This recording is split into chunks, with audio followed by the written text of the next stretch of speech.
Good afternoon from Scott Duckworth. And it was my turn to have to buy a battery today for my wife's car. All right. Nobody likes these pesky, irritating, surprise automobile expenses.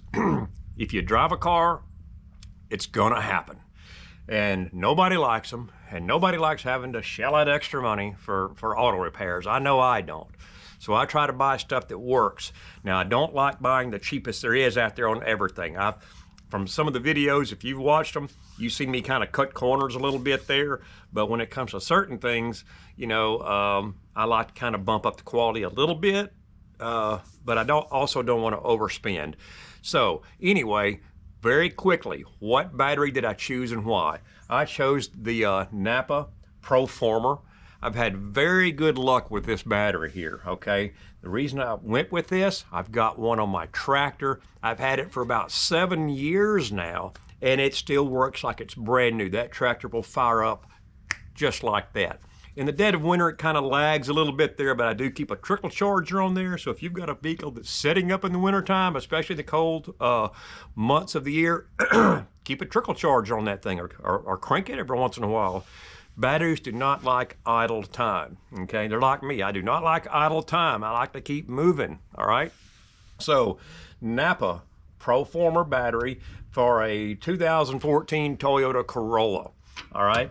Now we're gonna be talking about also tires. I run Michelin tires on a couple of our vehicles, and there's a reason why. Anyway, we are moving forward. We've been talking a lot about saving money on groceries, and that conversation could go for miles and miles and miles. And actually, one of our, I don't like to use the word subscribers. I like to call you guys friends, all right? Because we're all in this together. We've got to save money. It's condition critical. Everything is so expensive. So anyway, with that being said, getting back to the cost of the battery. If you haven't bought a battery in for a while, you're in for some sticker shock. You're gonna be absolutely surprised if it's been a while. So if you haven't bought a battery in a while, you're going to. This battery cost me, on my ticket, $110. It's a decent battery. And now I did get a little bit of a discount, probably $5 or $10 because of where I work at.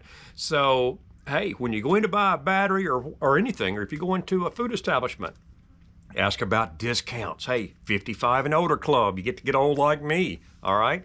Anyway, if you work for, let's just say you're a first responder, you work for a city municipality or county government, hey, you may get 10% off.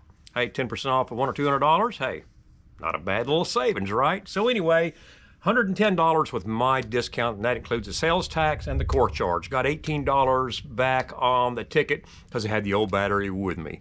So, in my opinion, I like NAPA batteries. Someone else is going to say, oh, that's crazy. They didn't do any good for me. You know, everybody's different. The climate you live in may have something to do with it. The type of vehicle you drive may have something to do with it. So, but for me, I've had some good luck with these batteries, and I'm going to be leaning towards that direction. Now, in the next video, here's what we got coming. All right, tires. I like to run Michelin tires. All right. Now, I also have a rule that says never buy your tires where they sell bananas. Well, I broke that rule, and and we'll talk about who and where I got these tires from that I've had very good luck out of. That's going to be on part 2 or coming up here very soon. I'm getting away from the Michelin tires because they've gotten too expensive, and I've found an alternative. We'll talk about that next time. Thank you for viewing, and if you like what you've seen so far, hit that like button. It sure helps us out a whole lot. Hit the subscribe button. Hey, we're all in this together. Let's all try to save $1 or $2. It's condition critical. Everything's gotten expensive, and if you've got some suggestions, you're certainly a part of it too, and I appreciate you. Hang in there. Let's save $1. And what's the 2 words? I usually say, what's the word? But the 2 words are frugal me.